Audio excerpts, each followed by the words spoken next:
वैसे बोले तो सरदार भगत सिंह पर कम्युनिस्ट लोगन का कॉपीराइट होने का, परंतु वे हैं तो पूरे भारत के। अब उन्होंने जेल में रहते हुए अपनी माता जी विद्यावती को एक पत्र लिखा था, जिसमें उन्होंने कहा था, मां मुझे पूरा विश्वास है कि ये देश आजाद हो जाएगा, पर मुझे भय है कि गोरे साहब चले जाएंगे और उनकी जगह भूरे साहब ले लेंगे। नमस्कार, स्वागत है आपका TFI पर, जो है देश का सबसे विश्वसनीय ऑल्टरनेट न्यूज मीडिया पोर्टल।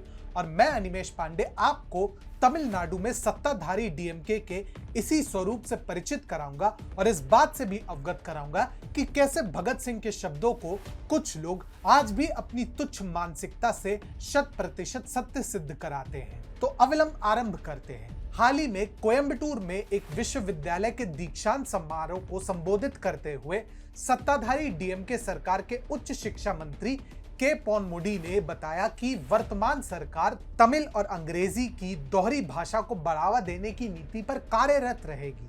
तो इसका भूरे साहब के विचारधारा से क्या वास्ता? अपने बयान में पोनमुडी ने यहां तक कह दिया, हो सकता है कि हिंदी अधिक लोगों को रोजगार उपलब्ध करवाती होगी, तो हमारे राज्य में हिंदी भाषी लोग पानी पूरी बेचने का काम क्यों करते हैं? हमारे यहाँ सरकारी नौकरी किसको मिलती है? इसी को कहते हैं चमड़ी जाए पर दमड़ी ना जाए।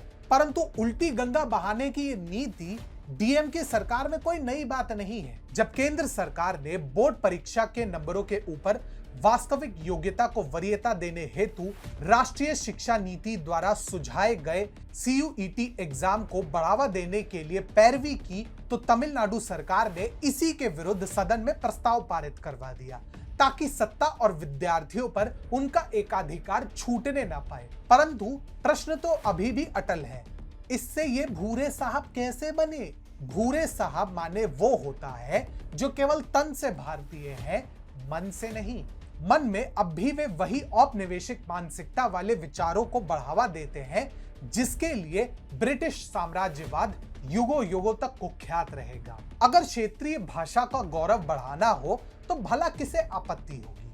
अधिकार तो गुजराती, तेलुगु, मराठी, कन्नड़ा, उड़िया, असामी इत्यादि को सभी से को समान रूप से फलने फूलने का है ही। समस्या तो तब आती है जब आप बात करते हैं क्षेत्रीय भाषाओं के दमन की और विकल्प के रूप में चुने उस भाषा को जो आपके अपने देश की है भी नहीं। और तमिलनाडु में यही कटु सत्य है। सरकार चाहे किसी की भी रही हो, यदि वास्तव में तमिल भाषा के उत्थान की बात होती तो हिंदी को और राष्ट्रवाद को इतना अपमानित नहीं किया जाता। परंतु ये तो कुछ भी नहीं है। तमिलनाडु की सत्ताधारी DMK सरकार को भारतीयता से कितनी घृणा है, इसका अंदाजा आप इसी बात से लगा सकते हैं कि कुछ ही हफ्तों पूर्व तमिलनाडु के राजकीय मदुरै मेडिकल कॉलेज के MBBS प्रथम वर्ष के छात्रों ने अपने दीक्षा सत्रारंभ समारोह यानी इंडक्शन ओरिएंटेशन सेरेमनी के दौरान यानी हिपोक्रेट्स ओथ की जगह महर्षि चरक की शपथ ली। ऐसा देश में पहली बार हुआ है जब किसी मेडिकल कॉलेज के छात्रों ने हिपोक्रेटिक ओथ के बजाय महर्षि चरक की शपथ ली। अब ये शपथ वैकल्पिक थी, परंतु इसी बात से सत्ताधारी स्टालिन सरकार को इतना क्रोध आया कि उन्होंने त्वरित कार्रवाई करते हुए कॉलेज के डीन डॉक्टर A रत्नीवेल को वेटिंग लिस्ट में डलवा दिया। यानी उन्हें निलंबित तो नहीं किया, परंतु आधिकारिक रूप से स्थानांतरित भी नहीं किया।